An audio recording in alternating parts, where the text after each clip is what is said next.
ఉపరాష్ట్రపతిగా NDA అభ్యర్థి CP Radhakrishnan ఘన విజయం సాధించారు. ఎన్డీఏ ఊహించిన దానికంటే భారీ మెజారిటీ వచ్చింది. ఉపరాష్ట్రపతి ఎన్నికల్లో క్రాస్ ఓటింగ్ జరిగిందా? రాధాకృష్ణన్కి ఓటేసిన ఆ ప్రతిపక్ష ఎంపీలు ఎవరు? ఉపరాష్ట్రపతి ఎన్నికల్లో ఇండి కూటమి అభ్యర్థి బి సుదర్శన్ రెడ్డిపై ఎన్డీఏ అభ్యర్థి సిపి రాధాకృష్ణన్ 152 ఓట్ల మెజార్టీతో విజయం సాధించారు. అయితే ఊహించిన దానికంటే ఎక్కువ మెజార్టీ రావడం ఇప్పుడు చర్చనీయాంశంగా మారింది. ఉపరాష్ట్రపతి ఎన్నికల్లో క్రాస్ ఓటింగ్ జరిగిందా? ఇప్పుడు అందరినీ వేధిస్తున్న ప్రశ్న ఇదే. సిపి రాధాకృష్ణన్ మొత్తం 452 ఓట్లు దక్కించుకున్నారు. అదే సమయంలో ఇండియా కూటమి అభ్యర్థి సుదర్శన్ రెడ్డికి 300 ఓట్లు మాత్రమే లభించాయి. మొత్తం 767 ఓట్లు పోలైతే అందులో చెల్లనివి 15 ఉన్నాయి.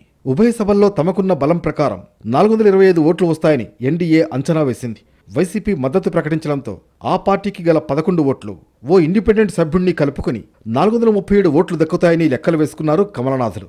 కానీ రాధాకృష్ణన్కు అదనంగా 15 ఓట్లు వచ్చాయి. దీంతో క్రాస్ ఓటింగ్ జరిగిందనే అనుమానాలు బలపడుతున్నాయి. రాధాకృష్ణన్కు అదనంగా పోలైన 15 ఓట్లు ఇండియా కూటమి నుంచే వచ్చుంటాయనే చర్చ జరుగుతోంది. ఆ 15 ఓట్లు ఇప్పుడు ఇండియా కూటమిని ఇరకాటంలో పడేశాయి. క్రాస్ అయిన ఓట్లు ఆప్కు చెందిన సభ్యులవే అనే అనుమానాలు వ్యక్తం చేస్తున్నారు కాంగ్రెస్ నేతలు. ఆప్కు చెందిన 11 మంది ఎంపీలతో కలిపి ఇండియా కూటమి మొత్తం సంఖ్యాబలం 315. అయితే ఎన్డీఏకు అదనంగా లభించిన 15 ఓట్లలో 11 ఆమ్ ఆద్మీ పార్టీవే అంటున్నారు.